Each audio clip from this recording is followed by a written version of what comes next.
사랑이 많으신 아버지 하나님 감사합니다. 한 주간에 저희들의 삶을 지키시고 이렇게 거룩한 주일 당신의 음성을 듣기 위하여 저희들의 발걸음 인도하시니 감사드립니다. 이 자리에 있는 우리 모두에게 주님의 은혜를 한껏 허락하여 주시옵소서.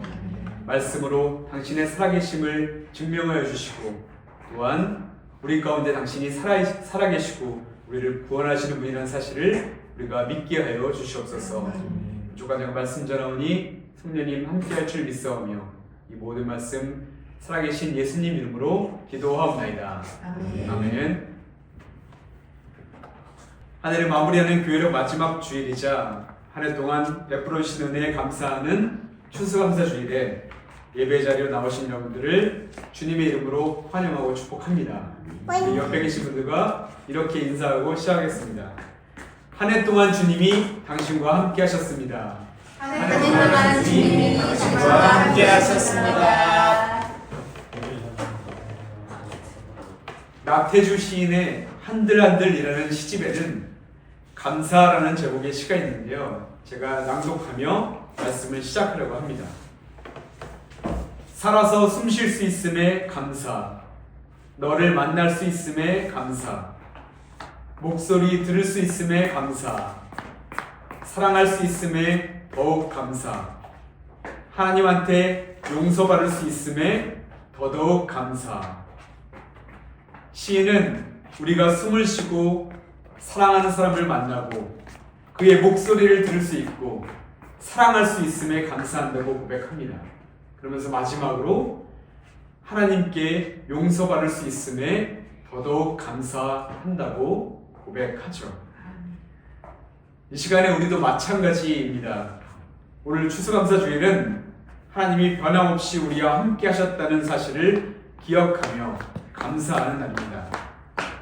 우리가 주님을 떠나 방황했을 때에도, 죄로 인해 우리의 심령이 얼룩졌을 때에도 하나님은 우리를 끝까지 포기하지 않으셨기 때문입니다. 그렇게 오늘 우리가 드리는 감사가 단지 우리가 누리는 좋은 환경 때문에 드리는 감사가 아니라 먼저 은혜를 기억하는 감사가 되었으면 좋겠습니다.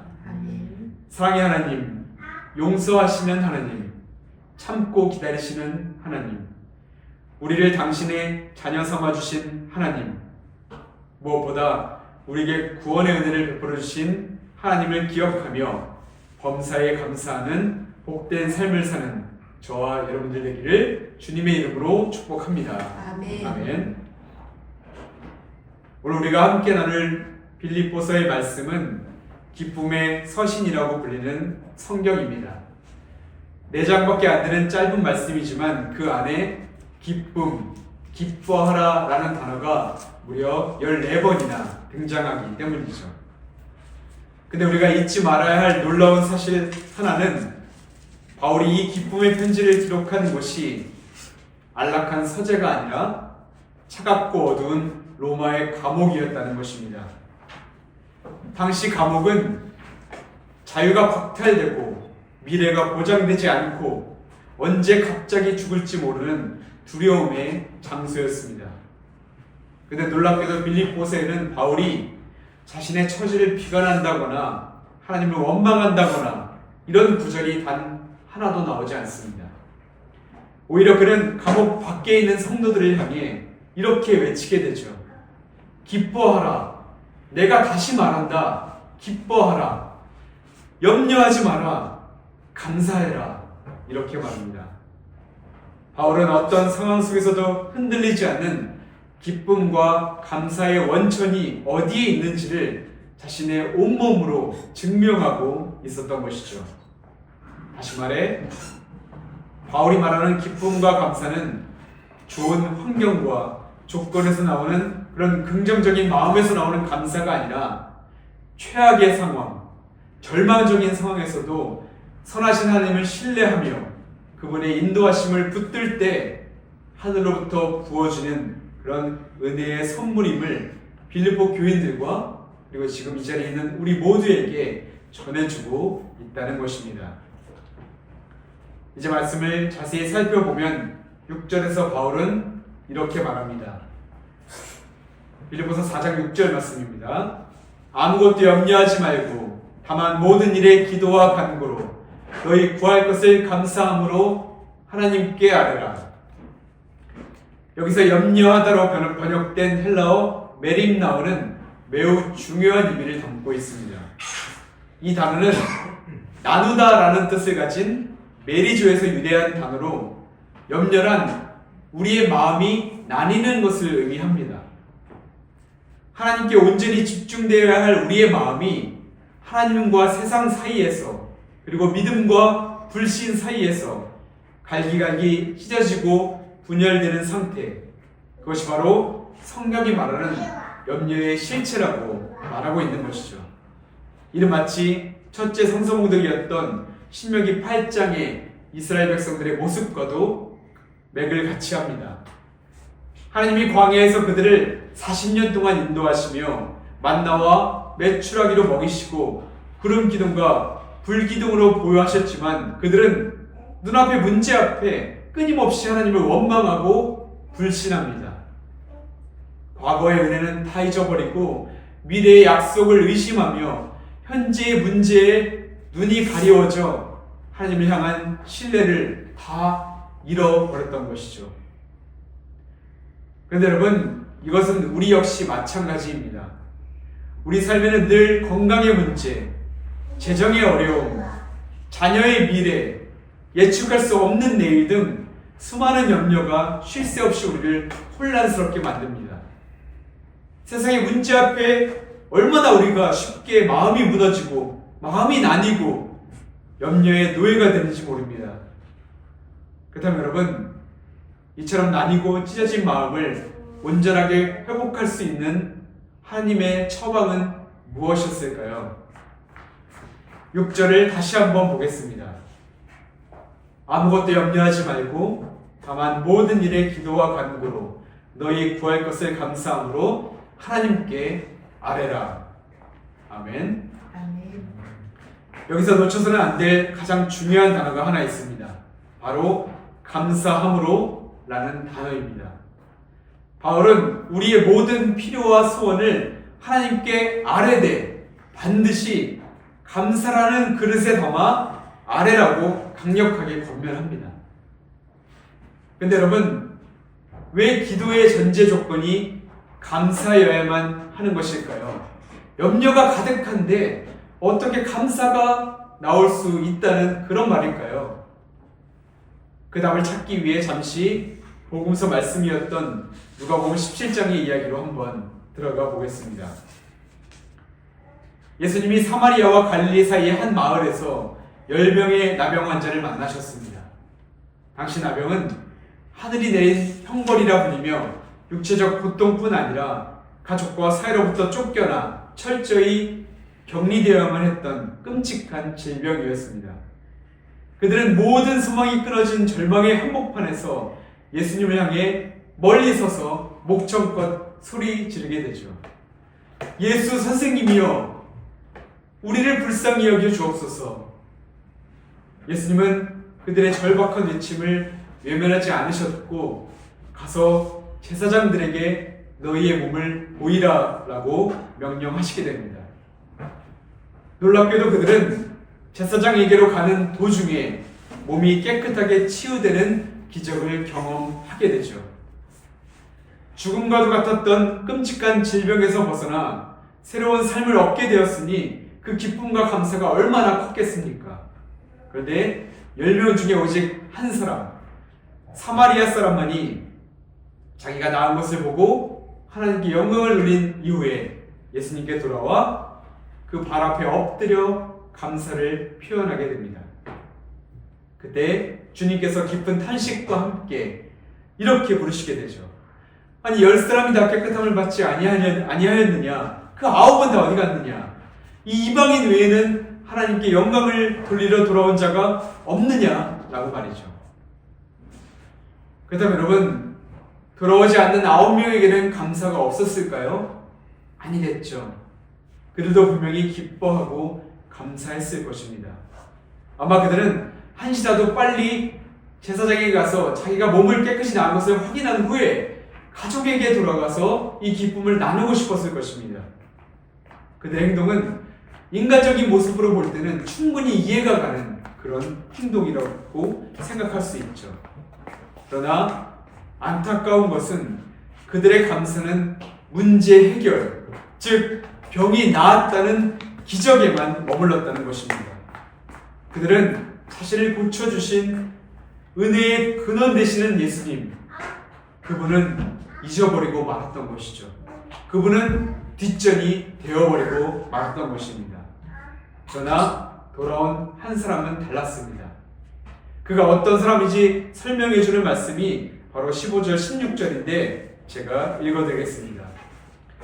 그 중에 한 사람이 자기가 나은 것을 보고 큰 소리로 하나님께 영광을 돌리며 돌아와 예수의 발 앞에 엎드려 감사하니 그는 사마리아 사람이라.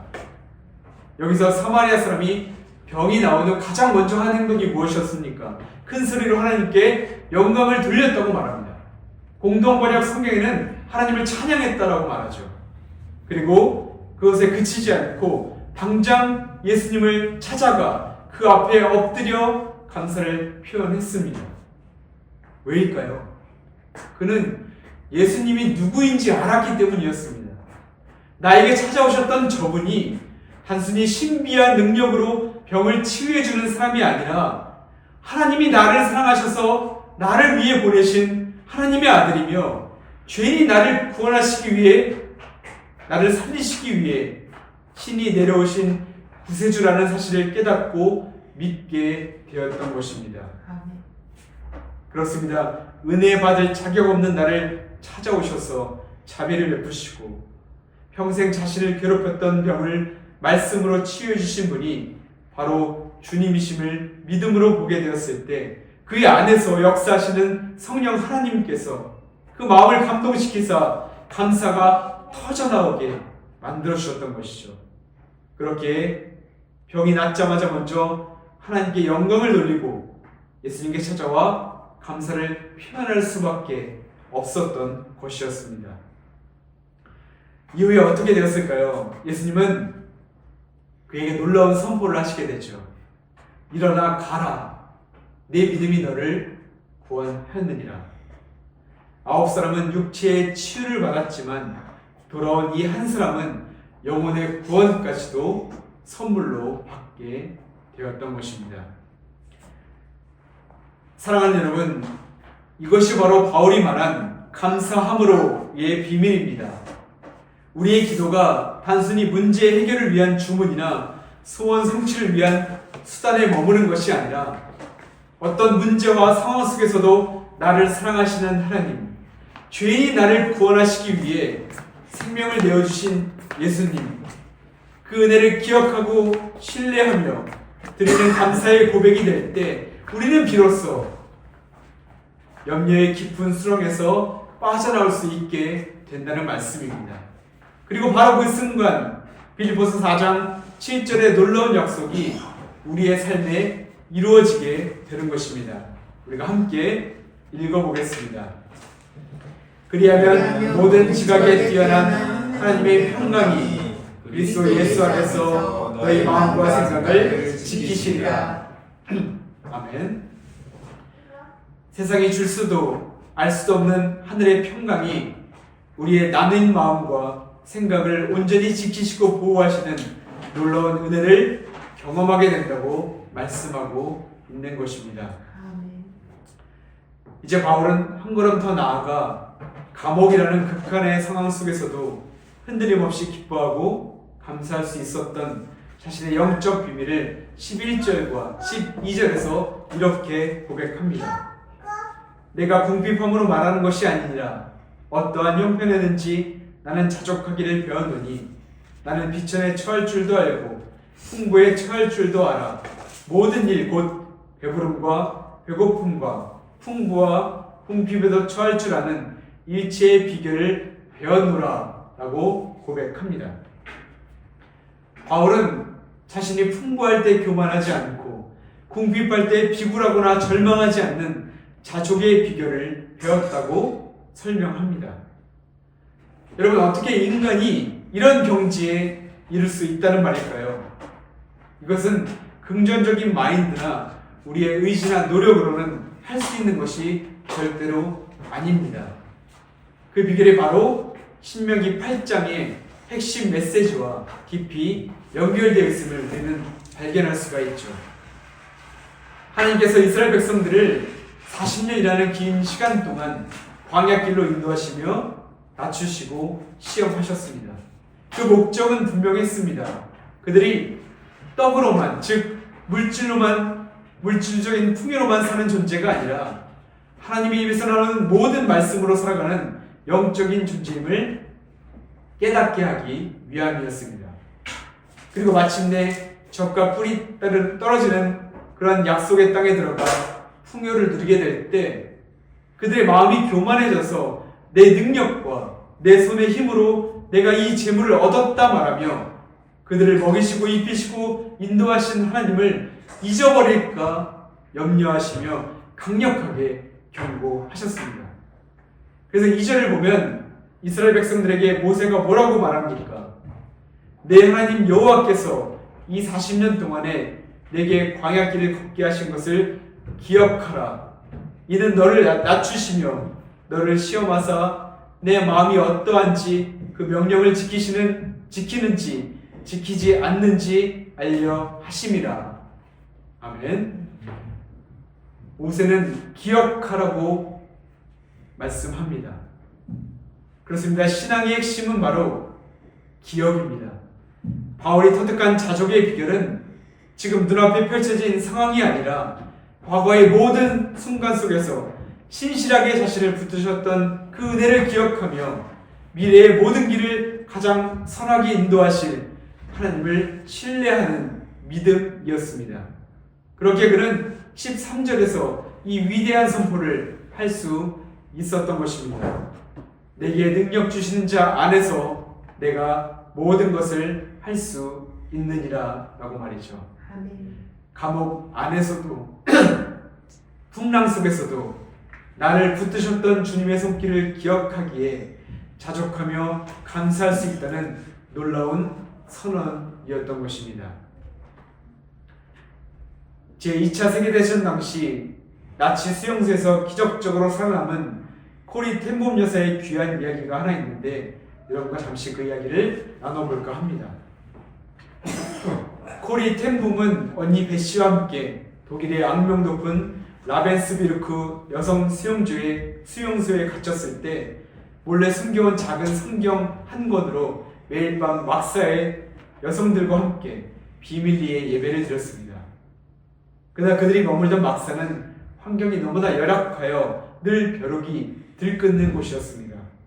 잠을 이루기 힘들 정도로 벼룩에 물어뜯기는 그 고통 속에서 코리가 하나님께 불평하자 언니 베시는 데살로니가전서 5장 18절 말씀 범사에 감사하라는 말씀을 인용하며 이렇게 말합니다. 코리야, 성경은 모든 일에 감사하라고 하셨어. 그러니 이 벼룩에 대해서도 우리 감사하자. 코리는 도저히 이해할 수도 동의할 수도 없었지만 언니의 간곡한 부탁에 마지못해 억지로 감사 기도를 드렸습니다. 그런데 몇 주 놀라운 사실을 하나 발견하게 됩니다. 다른 막사에서는 예배나 성경 공부가 발각되어 혹독한 처벌을 받았지만 유독 자신들 막사에서만은 아무런 제재 없이 자유롭게 예배를 드릴 수 있게 되었던 것이었습니다. 그 이유가 바로 벼룩 때문이었습니다. 간수들이 벼룩이 우글거리는 그 더러운 막사에는 들어오지 않았던 것이죠. 극도로 들어가는 것을 꺼렸던 것이었습니다. 그제서야 코리는 깨닫게 됩니다. 저주와 고통의 원인이라고만 생각했던 그 벼룩이 실은 그들의 예배를 지켜주고 영적인 생명을 보호하는 하나님의 은혜의 도구였음을 깨닫게 되었던 것이죠. 사랑하는 성도 여러분, 이제 말씀을 정리하려고 합니다. 오늘 우리는 세 편의 말씀을 통해 참된 감사의 예배를 함께 살펴보았습니다. 우리는 종종 추수감사절을 한 해 동안 하나님께서 주신 물질적인 복들을 세어보며 감사하는 날로 생각합니다. 물론 그것도 정말 귀한 감사의 제목입니다. 그러나 성경이 우리에게 가르쳐주는 감사의 본질은 훨씬 더 깊고 근원적입니다. 추수감사절의 진정한 의미는 누가복음의 10명의 나병 환자 이야기처럼 우리 모두가 그 죄라는 치유될 수 없는 영적인 나병에 걸려 영원히 죽을 수밖에 없었던 비참한 존재였음을 기억하는 것으로부터 시작됩니다. 가족과 사회로부터 격리되었던 나병 환자처럼 우리는 죄로 인해 거룩하신 하나님으로부터 완전히 단절되었던 사람들이었습니다. 스스로의 힘으로는 결코 깨끗해질 수도 하나님께 나아갈 수도 없었던 그런 죄인들이었습니다. 바로 그런 우리를 불쌍히 여기사 하나님께서 친히 이 땅에 찾아오셨습니다. 독생자 예수 그리스도를 우리에게 보내주셨고 그 아들이 우리의 모든 죄와 허물을 대신하여 십자가에서 피 흘려 죽으심으로 말미암아 우리를 깨끗하게 하시고 하나님의 자녀로 삼아주신 그 책량할 수 없는 구원의 은혜를 기억하고 감사하는 날이 바로 추수감사절의 감사의 핵심인 그런 핵심인 것입니다. 이것을 기억하고 믿게 될 때 우리의 감사는 내가 무엇을 지금 갖고 있는지 어떤 환경에 처해 있는지에 따라 결코 흔들리는 감사가 아니게 됩니다. 우리의 감사는 어제나 오늘이나 그리고 내일도 영원토록 동일하게 우리를 사랑하시는 하나님, 우리를 위해 자신의 모든 것을 내어주신 구원자 예수 그리스도에게 우리의 감사가 고정되어 있기 때문입니다. 아멘. 사랑하는 여러분, 바라기는 놀라운 치유의 은혜를 받고도 결국 은혜의 근원은 잊어버리고 제가 갈 길을 갔던 9사람이 아니라 자신의 비참함을 기억하고 은혜의 근원이신 주님께로 돌아와 그 발 앞에 자신의 전부를 엎드렸던 그 한 사람이 저와 여러분들이 되기를 간절히 소망합니다.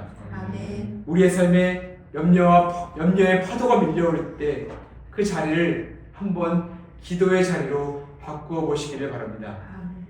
불평과 원망이 터져나올 때 십자가의 은혜를 기억하며 감사의 고백으로 바꾸시기를 바랍니다. 아멘. 그리하여 감옥 속에서도 기쁨과 감사만을 외치며 내게 능력 주신 자 안에서 내가 모든 것을 할 수 있느니라 라고 고백했던 그 바울처럼 우리의 남은 생애가 하나님의 살아계심과 그분의 신실하신 사랑을 증거하는 아름다운 감사의 노래가 되기를 주님의 이름으로 축복합니다.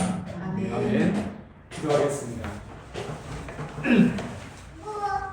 사랑과 은혜가 풍성하신 하나님 아버지, 지나온 모든 순간 속에서 변함없는 사랑으로 우리를 붙들어 주시니 감사드립니다. 아멘.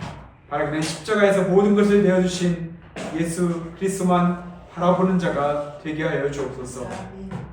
염려의 파도가 밀려올 때 기도의 자리로 나아가게 하시고 불평과 원망이 터져나올 때 십자가의 은혜를 기억하며 감사의 고백으로 바꾸는 복된 삶을 살게 하여 주옵소서. 아멘.